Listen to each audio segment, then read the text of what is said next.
Hello everyone, good morning, good afternoon, and good evening. Welcome to Live It Up, the show where we explore and discuss how to take your life to that next level and beyond. We cover health, wealth, relationships, and how to create a life you absolutely love. I'm your host and coach, Fletcher Ellingson. Amy is out today, so we'll be taking the opportunity to speak with a local community member that I want you to know. When I meet someone I find inspiring and being a blessing to the community at large, I want you to know them too. So after the commercial break, we'll be visiting with Wilma Cartagena. Stick around to meet this high-quality individual who is working with many of the area businesses. But before we get to that, I want to remind you that if you have questions that you would like us to answer on or off the air, you can email them directly to me at fletcher@fletcherellingson.com. Also, you can visit my website and make use of the free resources there, such as the Happiness Quotient Quiz. Find out how happy you are, or sign up for my free online course called Your Life Is Now. The 7-day free course will help you shift your psychology so you can begin creating a life that serves you and one that feels good. And finally, if you want to hear me on a more regular basis, then you can also listen to episodes of my podcast there at my website or download them from iTunes. Now, let's get to today's email. The email says, Dear Fletcher, I have really been evaluating my life situation. For a long time, I thought I was the victim of my financial struggles and relationship struggles, health struggles, you name it, I've struggled. And I usually blamed other people. It's kind of embarrassing, but I've been blaming people for 37 years. But about a year ago, I began reading books and listening to people like you and others in your industry. I realized that I've just been fooling myself all these years. I now know that if I want to get unstuck, it's completely up to me, and I'm beginning to make progress. But the one area that I need help with is with my friends. We just don't seem to be on the same page anymore. I'm not interested in hanging out and doing the same things that we always have done. It's just not fun. And what I really don't like is the comments that they make when I talk about improving my life. It's like they take it personal, and I'm not judging them. I'm just excited about what I'm learning. For the first time, I see I have real potential, but it's like they just don't want me to be successful. They're content to just keep on going the same way they always have been. It's tough because they're my friends, but I don't feel supported by them at all. Any suggestions? Signed, Ray. All right, first of all, Ray, thanks for reaching out. Strong people ask for help, and that is you. Strong people ask for help. Strong people ask for advice. Gosh, there's so much here that I want to address, and we just don't have near enough time. But I'm going to give you my best advice in a nutshell. I want to start out, first of all, by telling you just a short story of a fisherman who also collects crabs. And the fisherman would get up early in the morning when the tide's out, and he'd go along the seashore, and he'd have one of those big 5-gallon white buckets that he was carrying with him. And he'd walk up and down the shorelines and look for large crabs, and he'd see one and he'd put it in the bucket. And he'd walk along a little further until he got to another crab, and well, he'd pick that up and he'd put it in his bucket. And pretty soon he had several of these crabs in his bucket. And he was walking down the shoreline, and he could see ahead of him another person walking towards him. And eventually the gap closed, and they crossed paths, and they said their good mornings, how's it going? And the stranger looked in the fisherman's bucket and said, wow, you got a bunch of crabs there. He says, yeah, I got about half a dozen there. He said, but you don't have a lid. You're going to lose all your crabs. They're going to climb out the side there. And the fisherman laughed, oh no, you don't have to worry about that. You see, when one of the crabs starts to crawl up and try to get out, the other crabs actually crawl up and grab a hold of him and bring him back down. And so I don't have to worry about it. They keep each other in the bucket. And when I heard that story, I realized that's oftentimes what we do to people in our life. There might be one of our friends or somebody, a family member, that's suddenly blossoming and realizing that they've got potential and that they're excited about life. But other family members try to keep them down. They might give them lip service like they're excited for it, but their actions they're trying to hold them back down where they're comfortable, where they've always been. You see, it does feel a little bit like a threat to them. It feels like you're shaking up the status quo. We always like to keep everything balanced, and if somebody suddenly does something that shifts the balance, everyone scrambles to regain that balance, whether it's a healthy balance or not, okay? You mentioned it seems like they take it personal. It's likely they do, right? Most of us take everything personally. It's just the way we're wired. And even if you're not making accusations, they may just take that internally and feel threatened. Like maybe you're going to expect them to change. People are terrified of change. So if you're making changes in your life, it's easy for them to make the leap in thinking that you're going to want them to change too. It's scary. So Ray, getting involved in this personal development conversation and taking on your life is radical. It's revolutionary to move from a blame and scarcity mindset to an empowered and abundant mindset. It's revolutionary. It will mean that you're no longer available for certain ideas or people and behaviors. Now, I'm not saying you have to stop hanging out with your friends or that you have to get new friends, but you might. You see, your standards are changing, and we usually rise or sink to the standards of those around us. So my advice is for sure to get around other people. Make other friends who have your new standards or have the standards that you want. You may just find yourself not feeling fulfilled with your other friends. But no matter what you do, make sure to get around people who have the standards you want, all right, who know. And who knows, you may be ready to get a whole bunch of wonderful new friends, right? So continue to seek that help and advice to get to that next level in your life. That can be really exciting, right? So Ray, you got this. Thanks for writing in. Stay in action. I believe in you. All right, we're going to check in with our sponsors, but stay tuned as we meet one of the most wonderful community members, Wilma Cartagena. We'll be right back.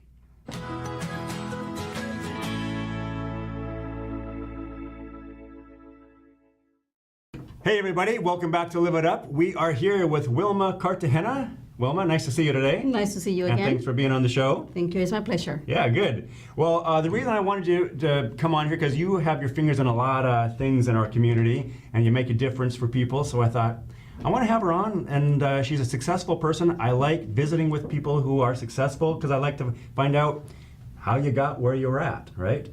Success leaves clues, so I want to hear a little bit of your story today, all right? Well, thank you. Thank you for the invitation. Yeah, so you're currently the president of the NCW Hispanic Chamber of Commerce, yes? Correct. All right, and tell us, how did that come about? Well, I moved over here to Wenatchee about 4 years ago, and when I came to Wenatchee, one of the things that I wanted to do was to be involved in the community. So one of the first places I went was to the North Central Washington Hispanic Chamber. Mm-hmm.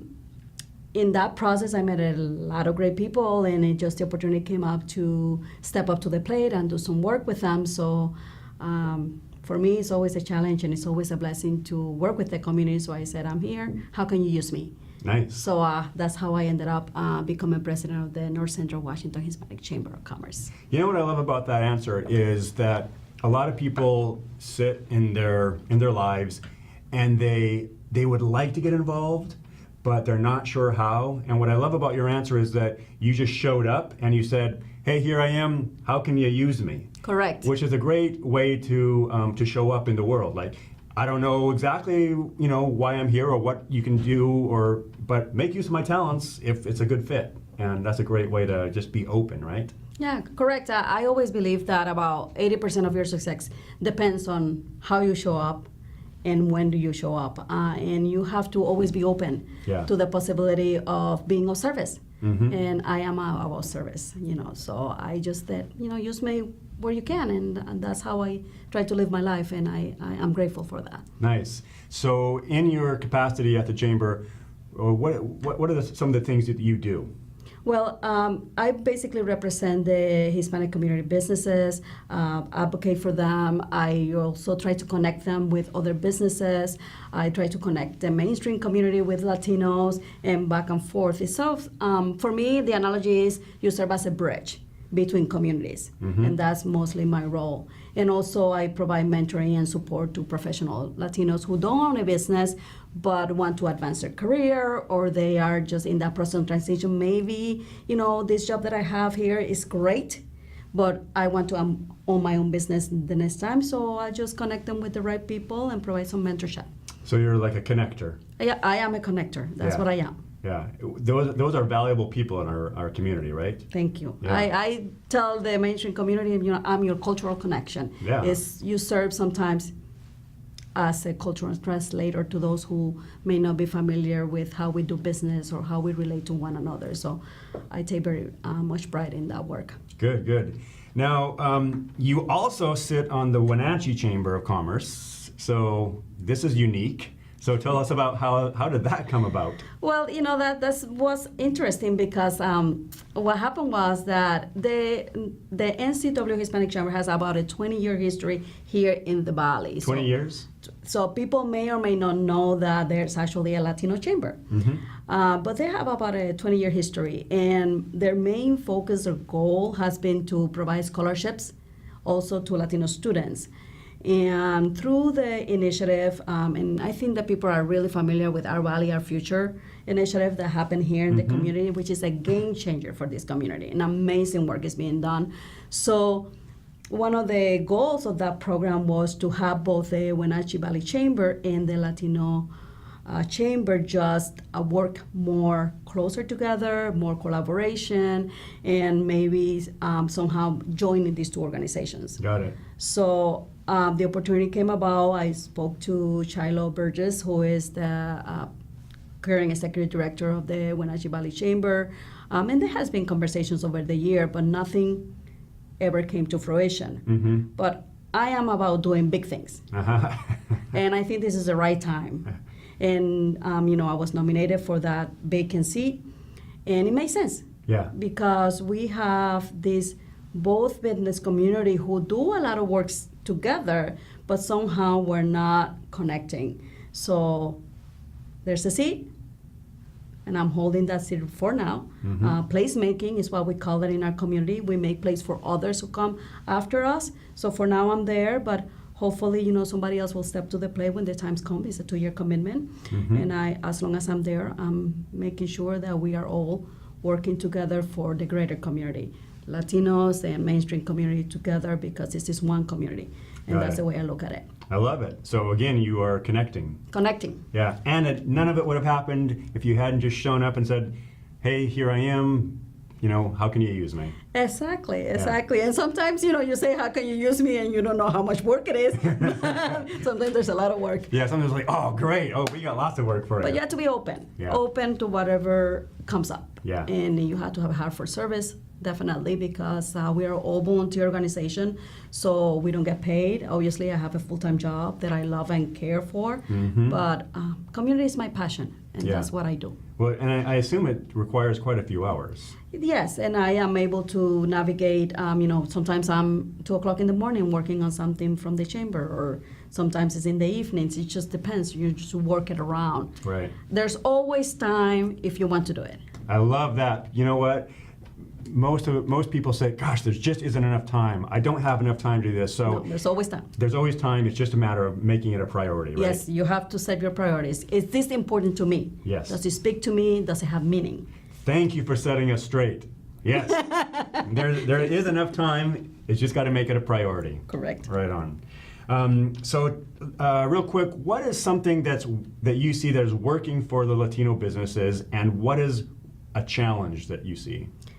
I will say that, Latino businesses have a connection to the community that remains unbroken, right? Their customers are very loyal. They know them. They get repeat businesses from those customers. What may not be working for some of them is their marketing may not be totally there to attract other clients. So they remain small within, relatively small. But others grow without any problem. So it just depends on how you are, whether you're expanding your base or whether you are simply serving a niche market. So certainly not only for Latino businesses, for most businesses, when you're starting up, it's really going to be about access to capital, different ways that you can get a loan. In our community, sometimes there's some challenges around that, cultural barriers, communication barriers. So that's sometimes even more challenging for them than it will be for a mainstream business, Sure. for example. Yeah, absolutely. But you see, there's what's working for them is the loyalty of their their customers. customer base. Yes. Nice, Yes. nice. Okay, great. All right. Well, we are going to take a short break and check in with our sponsors. We'll be right back in a few minutes with Wilma.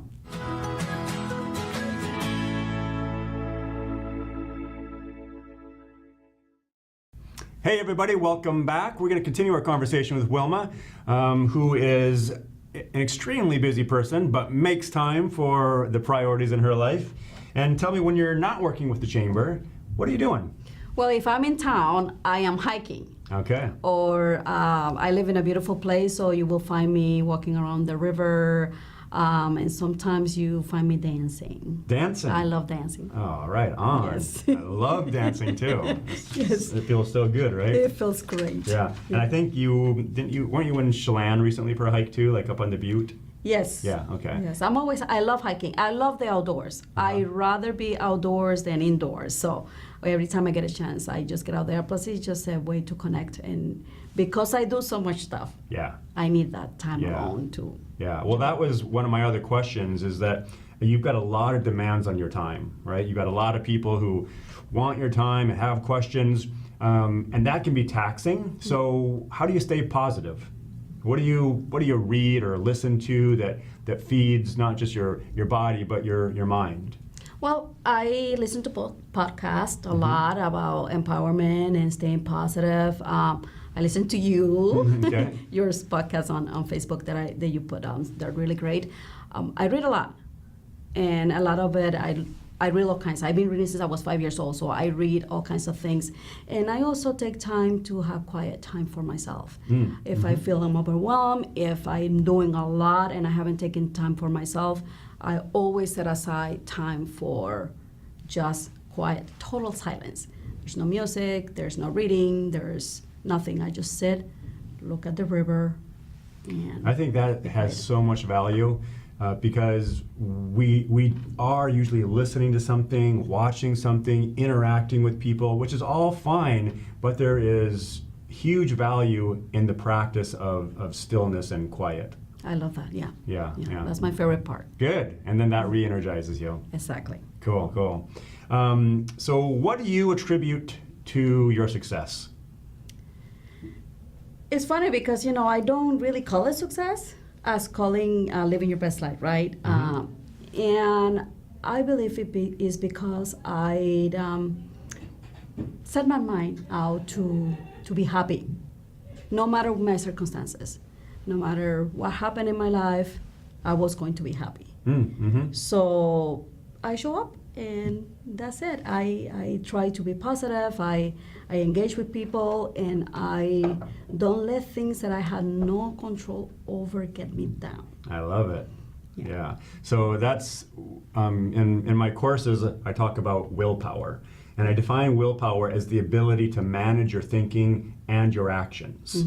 Most of us are very practiced at being on autopilot, and so it sounds like you have become practiced at managing your thinking, focusing on what serves you, and then also managing your behaviors and actions to get the result that you want. Does that ring true? Yeah, that's about right. And it's maturity. I think we grow into this space sometimes. Oh gosh, Yeah. Yeah. I mean, it takes. I wish we knew that. Exactly. Right? I used to think, how come you have to be so old to be wise? And then I realized, because you have to have a whole bunch of bad and negative experience to work through to get the wisdom. To get there, yes. Right. Yeah. Yes. So that good wisdom comes from a lot of maybe poor choices in the past and Correct. figuring things out. Yeah. So good. So what are you passionate about? What gets you up in the morning? Life keeps me up in the morning. Good. I just absolutely love my community, absolutely love my life, love my children, my grandchildren, have two. And I just want to every day make a positive contribution. So when I leave, whatever I left behind is better than when I found it. And I don't know if that makes sense to a lot of people, but you get to the point in your life where it really isn't about you anymore. It's about others. Well, I love that answer, and I would say this. A lot of people don't arrive to that position in their life. Just like at the top of the show when I was talking about to that listener, their experience was for a lot of my life, I was blaming people, I was a victim, and a lot of people, they'll go to their grave to that. So it's great that you were able to arrive at this place in your life where, like, whoa, I want to make a contribution. I want to make a contribution that lasts just beyond my life. It's generational, right? That is meaningful. Yeah, and it's meaningful. Yeah, so it's a wonderful place to be. Did you have a particular mentor or teacher in your life that instilled that in you, or did you come about it through your reading, or how was that? Well, I will say that what changed me was living. I live a military life with my ex-husband, and I came to Spokane, and there was no community for me to be in. Felt really isolated, and then I met this wonderful man called Ben Cabildo. And he does a lot of work in social justice work out in the Spokane community. And he was my mentor. And he told me one day, you don't get to quit. You were put here for some reason. Well, the community needs you. Show up. Yeah. Grow where you have been planted. Yeah. And that's what I did. And that was 16, 17 years ago. That's cool. And I think that changed my life. Yeah. I mean, that you can recall that. It's significant. It's great to have those key people in our lives that remind us, or actually bring maybe for the first time to our awareness, like, you're here for a reason. You have something of value to contribute to the greater good. And the important thing about that is that after you meet that first person, then you keep meeting people that teach you along the way. And then I met my best friend Ramon Alvarez, who also had a great influence in my life. So those people just simply, if you're open, they'll show up, and then you show up. Right. And here we are. That's exactly how it works. I love it. Well, that is a good place to end. We're just about out of time. Thanks for being open, and thanks for showing up, and thanks for making a contribution to this community that we live in, and thanks for being a bridge to our communities. It's an awesome thing. It's so much value that you bring. So thank you for that. Thank you for inviting me, and it's my pleasure. All right, guys. It's time now for you to get out there, be a source of kindness, be a source of contribution. You do have value, and you have something to offer this community. So get out there, get in action, and I believe in you.